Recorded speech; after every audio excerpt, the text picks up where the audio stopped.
The movie starts with the sight of the border of Afghanistan. The US military is also present, waiting for a man who was a weapon designer. His name was Tony. Within a few minutes, Tony arrives and displays a missile to the military. He claims that it is made by them, and this single missile is far too dangerous to destroy the entire country. The missile is then tested. In fact, Tony was there to make a deal with military officers, and he might become the wealthiest as a result of this contract. He then departs from there. Meanwhile, somebody attempts to steal Tony's car. All military officers try to rescue Tony, but the opponents kill them. Tony gets out of his car to save himself. Nearby, he sees his company's atomic bomb, and he is injured as a result of the unexpected explosion. The scene then shifts to a day before, when Tony was awarded the best weapon manufacturer. The company, which he was running, was established by his father with the help of his friend. However, Tony was not present at the venue where the award was being bestowed, so his award was received by someone else. Where was Tony? He was in a gambling club, where the man who received his award visited him. The man handed Tony his award, and Tony joked about not having enough space at home to keep it. A press reporter asks Tony if he is content with manufacturing new weapons, which are deadly and can destroy not only individual lives but also entire countries. Tony responds that he is content, as opponents will kill them if they don't manufacture weapons. Afterwards, they spend some time together. Then Tony is told that his seats are reserved on a plane to Afghanistan. Tony lands in Afghanistan through his private plane. The scene changes to the current time, where Tony is senseless and attached to a battery. He is shocked and confused, wondering why the batteries are attached to him. A man standing beside him explains that many bomb fragments pierced Tony's body when it exploded,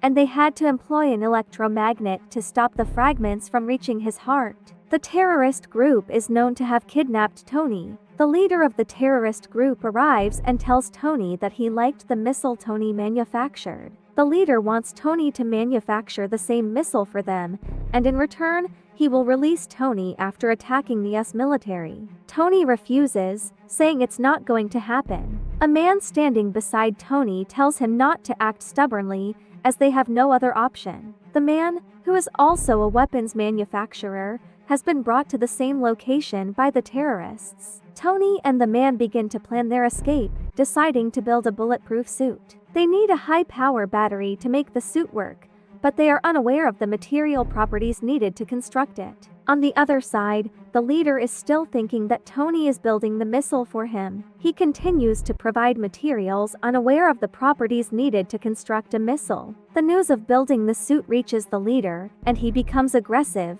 wounding the man who was assisting Tony. Tony activates the suit, brings the electromagnet power into it, and starts killing the terrorists. Wearing the suit, he escapes from the cave, destroys the weapons, and flies using the suit's rocket launcher. Tony comes to know that his old suit has been stolen by someone. He tells his assistant that he needs to stop the thief at any cost, as the thief may bring destruction everywhere using Tony's name. Tony's assistant hacks into the computer of Tony's father's friend and discovers that he was the one who abducted Tony using the terrorists. The assistant is surprised and leaves, but the friend is aware that his computer has been hacked. He asks the assistant if she knows Tony and if she can arrange a meeting with him for an interview. On the other side, Tony's father's friend is feeling nervous, knowing that Tony is powerful and aware of his responsibility in the abduction. The friend has commanded scientists to build the arc reactor fixed in Tony's body. However,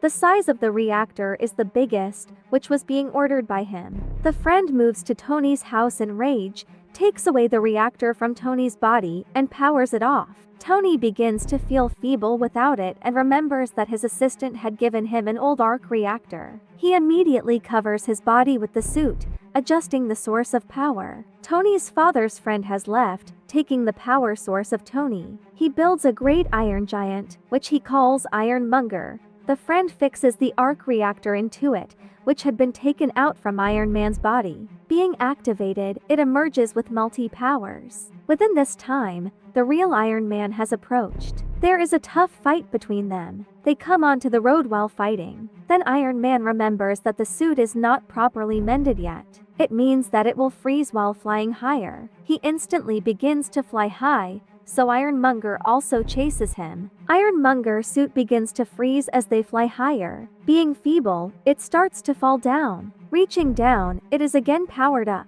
Now it starts to attack Iron Man. Now, where do they fall down? They fall on the same laboratory where this powerful arc reactor was being built. This arc reactor was being built by that man's scientists, who was the partner of Tony's father. Now Iron Man quickly says to his assistant, "Power up this reactor. I will flee instantly, and Ironmonger will be completely affected by it, because he will be unaware that the reactor is going to activate." That girl carries out the same. It releases many waves, which surround Ironmonger and cause his death. Next day, it is witnessed that Tony is in the press conference, and all are complimenting him, asking, "Are you Iron Man?" A man says to him, "Coming there, you need not tell it. You have to say it, there was my security guard, and the fight was being held between them because of their private conflict. And your father's friend also died naturally." Then Tony goes before them, taking that note. At the same time, his friend whispers him, "Just tell what is true." Iron Man speaks before everyone, "I am Iron Man." Now everyone had known that the real Iron Man is Tony, and the part I of Iron Man completes on this scene. Now the part 2 of Iron Man will be explained. Hey there! If you are enjoying this vibe, don't forget to smash that like button, hit subscribe, and share with your squad. Let's keep the good times rolling.